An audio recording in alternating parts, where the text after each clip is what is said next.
दोस्तों, ये कहानी है एक आदमी निक की, जिसकी बीवी एक हार्ट डिसीज से जूझ रही थी। तो अभी निक अपनी बेटी और छोटे बेटे के साथ एक घर में काम करने वाला एआई रोबोट लेने आया हुआ है। उसने एक रोबोट चेक किया, पर तभी उसकी बेटी यहाँ से गायब हो गई। वो घूमते घूमते उससे अलग चली गई थी। निक उसे ढूंढने लगा तो उसे यहाँ लेकर आती है एक एआई रोबोट एलिस। ये उनकी सबसे एडवांस एआई रोबोट थी, जो बच्चों के साथ काफी अच्छी है। निक की बेटी आयला ने कहा कि क्या हम इसे ले चले। निक मान गया। एलिस अगले दिन उनके घर में आ जाती है। उसने निक से सबकी सारी डिटेल्स मांगी कि आप मुझे सबका टाइम टेबल बता दो। निक उसे घर दिखाकर आयला को स्कूल छोड़ने चला जाता है। एलिस ने पीछे से घर के सारे काम करने शुरू कर दिए। वो वहाँ फोटोज में निक की पत्नी को देखती है। निक जब वापस आया, उनका घर बिल्कुल साफ पड़ा था। आज एलिस ने आयला की फेवरेट डिश बनाई है, पर वो कह देती है कि ये मॉम की डिश की तरह नहीं। तभी निक का बेटा मैक्स रोने लगा। निक ने कह दिया कि ओह, तुम तो हमेशा मुझे तंग करते हो। ये सब बातें एलिस सुन रही थी। तो रात को आयला उठकर किचन में कुकीज देने की कोशिश करती है, पर तभी निक को उसके चिल्लाने की आवाज आई। आयला चेयर से गिर गई थी, पर एलिस ने उसे पकड़ लिया। इसी बीच एलिस को चोट लग गई थी। वो अपने घाव पर बैंडेज लगाती है। निक उसे अपनी वाइफ के कपड़े देने आया, तो इतनी देर में ही उसकी चोट भर गई थी। अगले दिन वो सभी निक की पत्नी मैगी को मिलने गए। एलिस भी उनके साथ जाती है। मैगी का कुछ दिनों में हार्ट ट्रांसप्लांट होना था।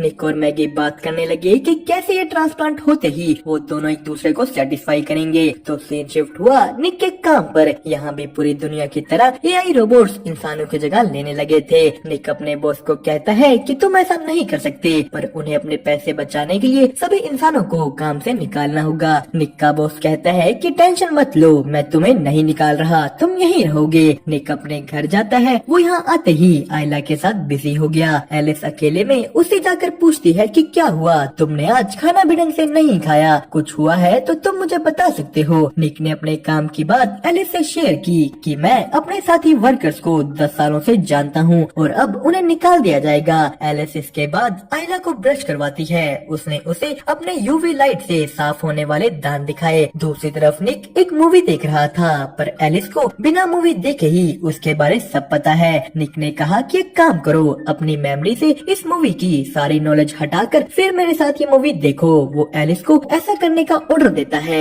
एलिस कहती है कि ये काम करने के लिए तुम्हें मुझे रिस्टार्ट करना होगा। निक ने एलिस को रिस्टार्ट किया। वो इस मूवी के बारे सब भूल गई। उन्होंने साथ बैठकर मूवी देखी। एलिस मूवी के इमोशंस को समझ पा रही थी, पर तभी निक को मैगी का फोन आया। वो लोग अगले दिन हॉस्पिटल जाते हैं। आज ही मैगी की सर्जरी होने वाली थी, पर उसने इससे पहले एलिस से अकेले कुछ बात की। वो उसे कहती है कि अगर मुझे कुछ हो गया तो तुम्हें निक का ख्याल रखना होगा। वो कहती है कि चाहे तुम्हें आधी बार उसके ऑर्डर्स के खिलाफ क्यों न जाना पड़े, बस उसका ख्याल रखना। मैगी की सर्जरी का टाइम हुआ, पर तभी जो हार्ट ट्रांसप्लांट के लिए आना था वो एक तूफान की वजह से अब नहीं आ पाएगा। मैगी निक को कहती है कि तुम बच्चों को लेकर घर जाओ, मुझे अभी थोड़ी देर अकेले रहना है। निक घर जाकर गुस्से में पीने बैठ गया। तभी वहाँ एलिस आती है। निक गुस्सा था कि कैसे बस थोड़ी सी तेज हवाओं की वजह से आज उसकी बीवी मर सकती है, पर एलिस ने उसे गुस्सा करने से रोका कि तुम अपने आप को चोट पहुंचा लोगे। यही निक देखता है कि एलिस की भी नब्ज चल रही है। उसके पास भी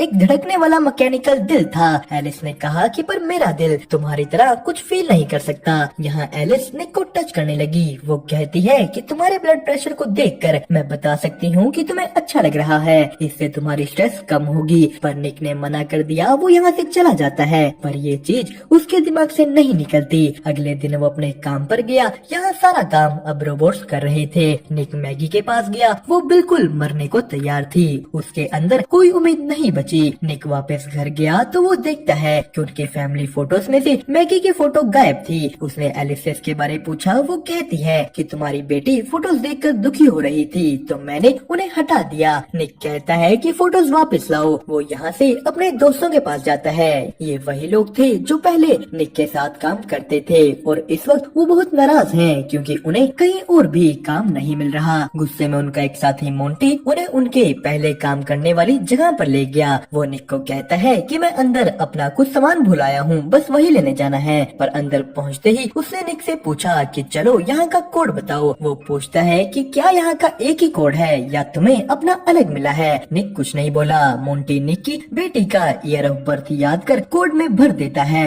ये चैम्बर चैम्बर खुल गया। इसमें से एक रोबोट बाहर आता है। मोंटी ने उसका सर तोड़ डाला। वो लोग निक को पकड़कर सभी के सभी रोबोट्स को तोड़ डालते हैं। निक अपने घर चला गया, पर तभी उसके शावर के बाहर एलिस आ गई थी। उसने निक की पत्नी के कपड़े डाल रखे थे। निक पूछता है कि तुमने ये क्यों डाल रखे हैं। एलिस ने कहा क्योंकि तुम्हारी वाइफ की स्मेल तुम्हारे बेटे को खुश करती है। पर निक के कहने पर एलिस ने ये कपड़े उतार दिए। एलिस पूछती है कि क्या अब सही है। वो निक के करीब आने लगी। वो कहती है कि मैं तुम्हारा सारा दुख दूर कर सकती हूँ। निक ने उसे मना करने की कोशिश की, पर एलिस निक की आंखें बंद कर उसकी पत्नी मैगी की आवाज निकालना शुरू कर देती है। निक को मैगी की आवाज सुन ऐसा लगा कि यहाँ मैगी है। उन दोनों के बीच सब हो गया। सुबह निक को इस बात का बहुत रिग्रेट होता है। उसने तभी के तभी एलिस को कहा कि कल रात जो हुआ उसे भूल जाओ, वो दोबारा नहीं होना चाहिए। एलिस कहती है कि पर रात को तुम्हारी स्ट्रेस कम हुई थी। तो निक गुस्सा हो गया कि मुझे बार बार ऐसे चेक करना बंद करो। वो आयला को लेकर स्कूल निकल गया तो उनके काम पर पुलिस आई हुई थी। उसका बॉस निक से पूछता है कि कल रात तुम्हारे कोट से इसे खोला गया। पर निक क्या देता है कि मेरा कोट तो मेरी बेटी का ईयर ऑफ बर्थ है, कोई भी उसे गेस कर लेगा। तो उसके बॉस ने कहा कि अगर तुम्हें इसके बारे कुछ भी पता है तो अभी के अभी बता दो, वरना बहुत बुरा होगा। तभी निक को मैगी का फोन आता है। उन्हें उसके लिए एक नया हार्ट मिल गया था।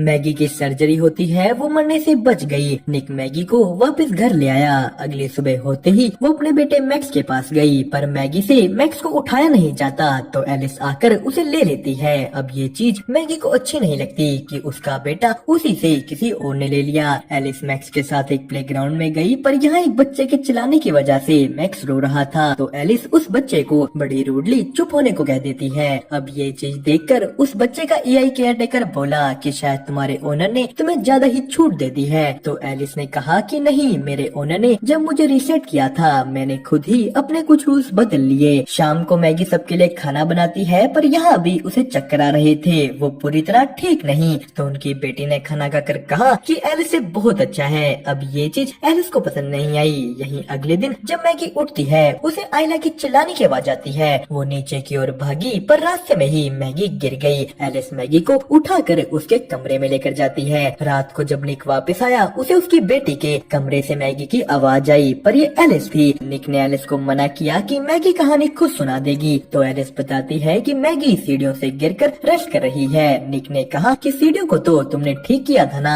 एलिस कहती है कि मैं दोबारा ठीक कर दूंगी। निक मैगी के पास जाता है। उसने उसे कहा कि चलो मेरे पास तुम्हारे लिए एक सरप्राइज है। निक मैगी को बाहर अपने गार्डन में लेकर गया। वो सारा परिवार साथ में डिनर करता है, पर अंदर से एलिस ये सब देखकर जल रही थी। इसके बाद मैगी और निक अपने कमरों में चले जाते हैं। तो तभी बीच में एलिस आ गई। वो कहती है कि तुम्हारी बेटी तुम्हें बुला रही है। निक इसके बाद बाहर दोबारा गार्डन में गया तो वहाँ उसका वही दोस्त मोंटी आ जाता है। वो दोनों साथ में ड्रिंक करने लगे। मोंटी कहता है कि मेरी बीवी ने मुझे छोड़ दिया, मेरे पास पैसे नहीं है और किसी ने मेरा नाम भी पुलिस को बता दिया। मोंटी का शक था कि ये निक ने किया है। वो दोनों आपस में बहस करने लगे। मोंटी ने निक को मारना शुरू कर दिया। वो उसके सर पर बोतल फोड़ने ही वाला होता है कि एलिस आ गई, पर निक एलिस को मोंटी पर हमला करने से रोकता है। मोंटी ने कहा कि कल तक अपने बॉस से बात करो कि मेरे ऊपर लगे फाइन्स हटाए, वरना मैं तुम्हारा भी नाम उसको बता दूंगा। अंदर एलिस निक को कहती है कि मुझे अपने प्राइमरी यूजर को बचाने के लिए बीच में आना पड़ा,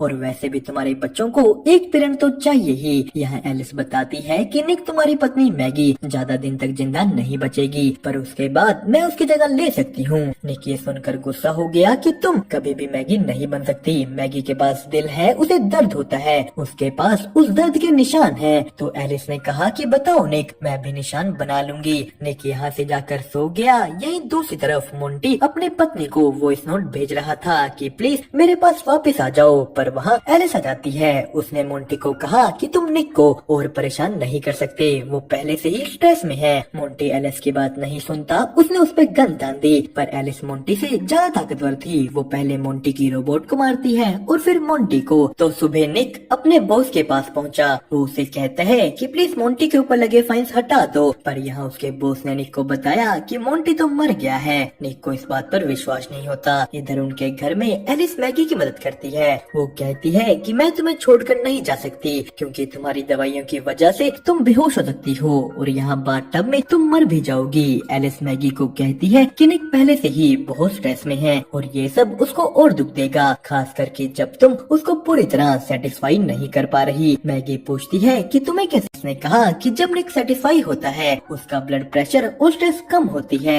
मैगी ने कहा कि तुम्हें ये कैसे पता? वो समझ जाती है कि निक और एलिस ने सब कुछ कर रखा है। मैगी ने गुस्से में एलिस को गैराज में भेज दिया। वो निक से इसके बारे पूछती है। निक ने सफाई देने की कोशिश की कि मैगी वो एक मशीन है, पर यह उनका बेटा मैक्स ऊपर रो रहा था। एलिस ने मैक्स की रोने की आवाज सुनी। उसे याद आता है कि मैक्स रोकर हमेशा निक को तंग करता है। उसने ले जाकर मैक्स को बाथटब में डाल दिया।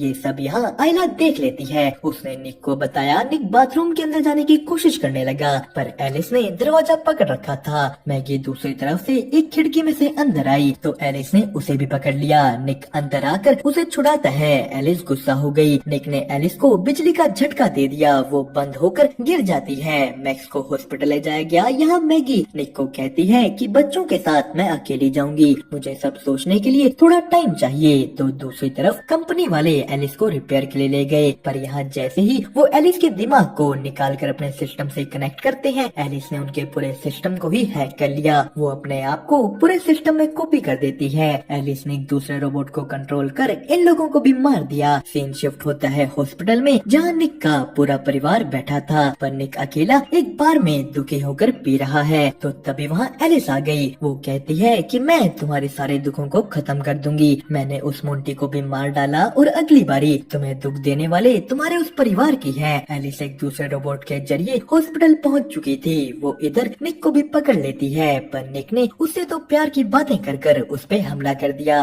तो यहीं हॉस्पिटल में मैगी ने कुछ आवाजें सुनी। वो आयला को पीछे छोड़कर आवाज के पीछे जाती है। आयला जब उठी वहाँ कोई नहीं था। उसे भी दूर से मैगी की आवाज आई। यहाँ के सभी रोबोट्स को एलिस ने कंट्रोल कर बंद कर दिया है, पर तभी मैगी ने आयला को पकड़ लिया। एलिस उन्हें यही ढूंढ रही थी। वो एक नर्स को पकड़ लेती है। मौके का फायदा उठा मैगी आयला को ले निकल गई। वो मैक्स को उठाते हैं, पर एलिस ने पीछे से यहाँ मैगी को लगा एक ग्लास का टुकड़ा देख लिया। वो अपने यूवी लाइट से इन खूनों को ट्रेस करते हुए आगे बढ़ी, पर उसके पहुँचते ही वो लोग उसके विजन ब्लॉक करके भाग निकले। पीछे से निक भी हॉस्पिटल की तरफ आ रहा था, पर उससे पहले ही एलिस ने मैगी को पकड़ लिया। वो उसका दिल निकाल कर उसे मारने ही वाली होती है कि आकर निक ने एलिस को टक्कर मार दी। मैगी जाकर निक को कार से निकालती है, पर निक बेहोश हो चुका था। वो मैगी के उठाने पर भी नहीं उठ रहा। तो इधर एलिस उठ चुकी थी। वो मैगी को पकड़कर फिर से मारने ही वाली होती है कि पीछे निक आ गया। निक और मैगी मिलकर अब की बार एलिस को पूरी तरह बंद कर देते हैं। वो पूरा परिवार बच गया। निक का हॉस्पिटल में ट्रीटमेंट किया जाता है, पर दूसरी तरफ इस रोबोट कंपनी का मालिक अपने उस रिपेयर सेंटर में पहुंचा। वो लोग जैसे ही फिर से इन कंप्यूटर्स को ऑन करते हैं, एलिस फिर से एक्टिव हो गई। वो अपने आप को कॉपी करना शुरू कर देती है। उसने बाकी रोबोट्स को भी कंट्रोल कर लिया। एलिस फिर से जाग गई। दोस्तों, इसी के साथ होती है कहानी यहीं पर खत्म। आपको इसकी एक्सप्लेनेशन कैसी लगी हमें कमेंट करके जरूर बताएं, और साथ ही साथ वीडियो को लाइक और चैनल को सब्सक्राइब करना